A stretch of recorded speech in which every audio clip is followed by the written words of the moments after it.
This is no ordinary classroom. I never knew you could do that. Yeah, you can do that. While these students will leave with a diploma, here, solving the equation can mean the difference between life and death.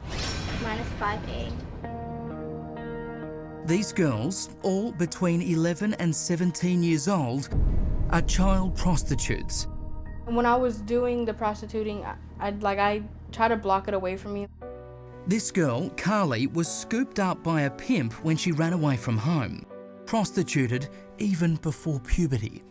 I knew I was in the situation, but I would never, in my mind, think that I'm somewhere else, or I'm with somebody that really, really wants me.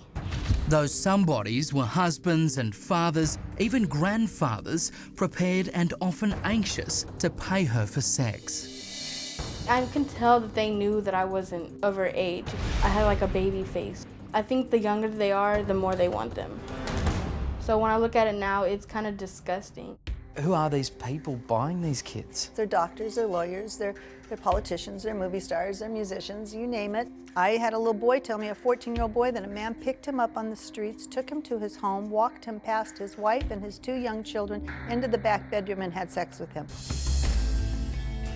Thousands of the kids they have abused find refuge here in this California safe house, Children of the Night.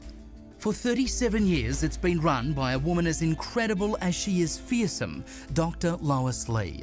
Could you give me an estimate on how many children you might have helped save?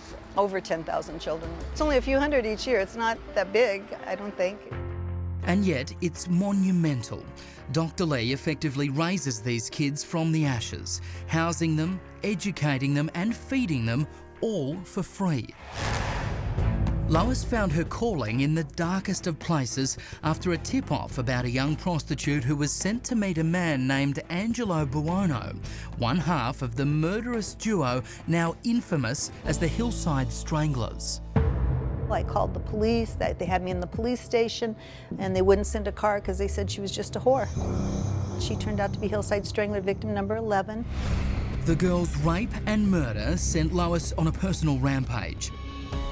She advertised her home phone number on television and asked children in need to call her. So my home phone was the hotline for strip club owners, organized crime, pornographers. It took me right into the underground. One young lady you're going to talk to today told me when she came in, she was in the shower and was just crying and crying, going, "This is my home. I have a home now." Tiffany cries too when she remembers what she went through to get here. I still think about it every day. You know, I still think about different faces every day. The faces of the monsters who stole her youth. Consistent sex all night long. And I cried, I begged to stop. And, it was like, oh no, just a little more. And how old were you at this time? I was 14. Often the girls are branded with vulgar tattoos, dollar signs, or the names of their pimps, kids reduced to barbaric billboards. The man who tattooed his name on the side of 50 girls' faces right here in Los Angeles County. No one held them down like cattle and branded them against their will. For the first time in their life, someone claimed them. It's precisely that inhumanity that worries Dr. Lee the most. They're considered, this is what you were made for. Her alumni have gone on to work as teachers, police officers, lawyers, even at Homeland Security. It's great. It's like bringing back a childhood that you haven't had. Michelle, I've spoken to human trafficking victims around the world actually, and if I were to say there's a commonality among them, it would be that they always seem to have this desire to be needed, to be loved. Is that one of the things that these pimps seize on? I think so. I think they look for somebody who maybe has more of an unstable family life, somebody who could really use a friend, and they prey on that and then they groom them. And Michelle, sometimes there are stories that you cover that just stay with you. For me, this is one of them. Children of the Night relies entirely on private funding, and these kids, well, they need our help. To find out how to donate and to see more of our series Stolen for Sex, go to our website. That's crimewatchdaily.com.